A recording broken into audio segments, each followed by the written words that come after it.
Good day, everyone. Our topic for today is all about remainder theorem and factor theorem. But before that, don't forget to like and subscribe to this channel and hit the bell button for more updates. Now, let's start with our discussion about remainder theorem and factor theorem. The remainder and factor theorems. The remainder obtained in the synthetic division process has an important interpretation as described in the remainder theorem. The remainder theorem, if a polynomial f of x is divided by x minus k, then the remainder is r equals f of k. The remainder theorem tells you that synthetic division can be used to evaluate a polynomial function. That is, to evaluate a polynomial function f of x when x is equal to k. Divide f of x by x minus k, the remainder will be f of k. To understand it better, let's sub this example.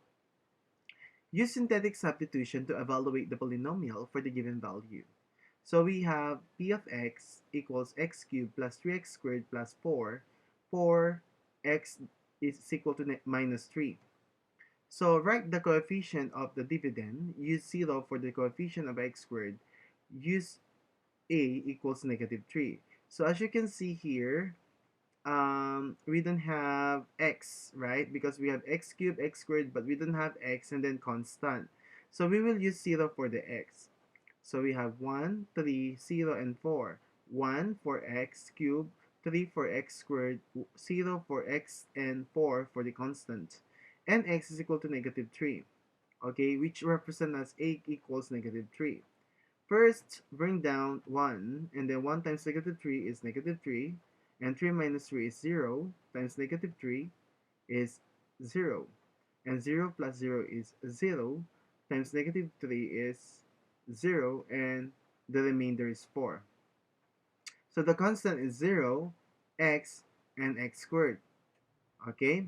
So, for p negative 3 as our a, okay, or as our a equals 4.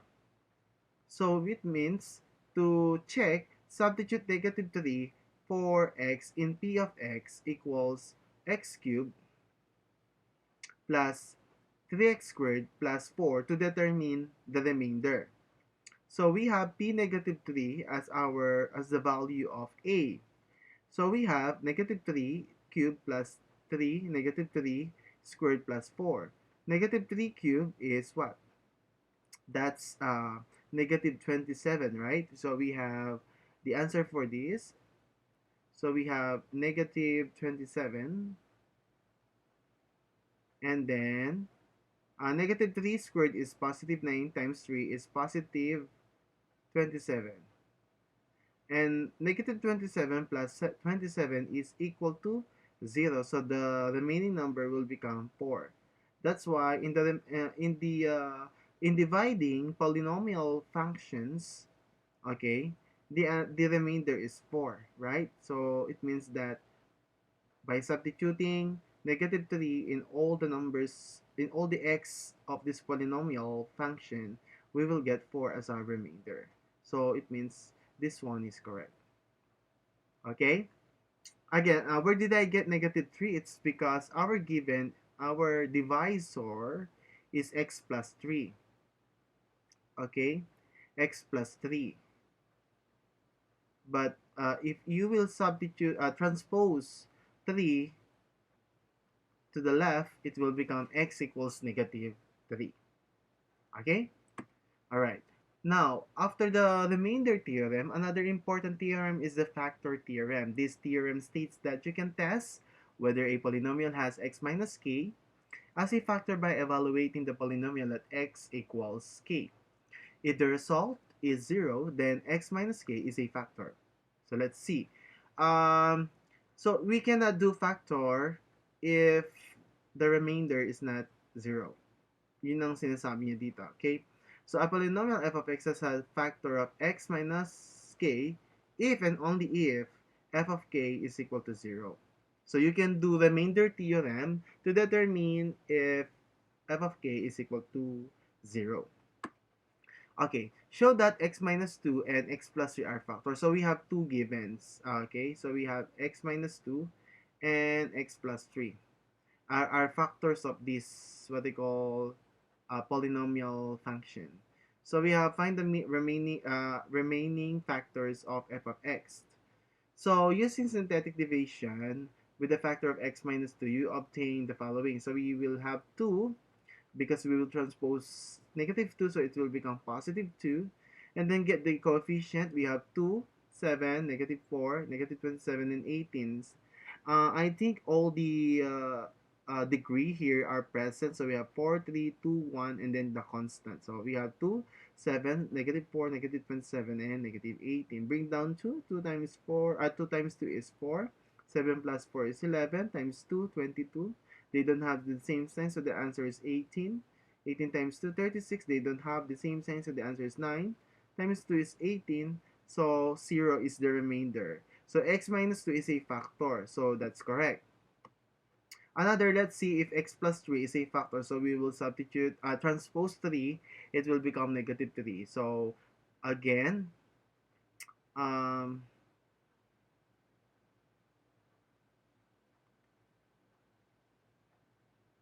we will use this 2, 11, 18, and 9. So we have 9, 18x, 11x squared, and 2x cubed. So we have 2, 11, 18, and 9. So let's see if this one is a factor. So we will use the next one. And we have negative 6, negative 11, and negative 9. So we have, okay, 2 times 2, 2 bring down 2. 2 times negative 3 is negative 6. Then they don't have the same sign. So we have 5 times negative 3 is negative 15. 18 minus 15 is 3. 3 times negative 3 is negative 9. So 9 minus 9 is 0. So the 0. So since the answer is 0, again, x plus 3 is a factor. So both x minus 2 and x plus 3 are factors of these polynomial functions. Okay? Again, in the first one, in x minus 2, we divide it uh, to 2x raised to 4 plus 7x cubed minus 4x squared minus 27x minus 18, and we got 2, 11, 18, and 9. We use this to determine the next factor, which is x plus 3, and our answer is correct. So, our remaining factor, our remaining polynomial is 3, 5x, and 2x cubed. Squared, I mean. So we have 2x squared plus 5x plus 3, and we will factor this out, okay? So because the resulting quadratic factors as 2x squared plus 5x plus 3 is equal to 2x plus 3, x plus 1. These are the factors of this. So the complete factorization of f of x is the first two given, x minus 2 and x plus 3, and the additional 2, which is 2x plus 3 and x plus 1. Okay, paano nakuha to? We factor out this one, okay, from what we've got as the answer. So we have this remaining polynomial. We factor this out. Therefore, the factor of the whole polynomial here, okay, the factor of this one will be this. So we have x minus 2 times x plus 3 times 2x plus 3 times x plus 1. If you will multiply all of this, you will get the answer as what I mentioned in the previous slide. Okay, another. We have x cubed plus 4x squared minus 15x minus 18. So let's determine first is x minus 2 is a factor of this polynomial function. So we will do division. So 1, bring down 1. Again, this is 1, 4, negative 15, and negative 18. And then bring down 1. Again, it's positive 3 because x minus 3 transpose negative 3, it will become positive 3. Okay? 1 times 3 is 3. 4 plus 3 is 7. 7 plus uh, times 3 is 21. Negative 15 plus 21 is positive 6 because they don't have the same sign. 6 times 3 is 18. And negative 18 plus 18 is 0. So therefore, x minus 3 is a factor of this. So the remaining is 1, 7, and 6. So we have 6, 7x, and x squared. Okay, so since the remainder is 0, x minus 3 is a factor of x cubed plus 4x squared minus 15x minus 18. This also allows us to find the remaining factor of polynomial by factoring the depressed polynomial. Ito yon. Ito yung sinasabi niyang depressed polynomial. So we have x squared plus 7x plus 6. And the factors of these is x plus 6 and x plus 1. Okay, this, so to check, x times x is x squared, 6 plus times 1 is 6, 6 plus 1 is 7. Okay, so therefore, the factors of x cubed plus 4x squared minus 15x minus 18 are x minus 3, which is the first one, x plus 6, x plus 1, which is the second. Okay, so we will just combine them to have the factors of our given polynomial function. So that's all about for the remainder theorem and factor theorem. With that, thank you very much for your listening.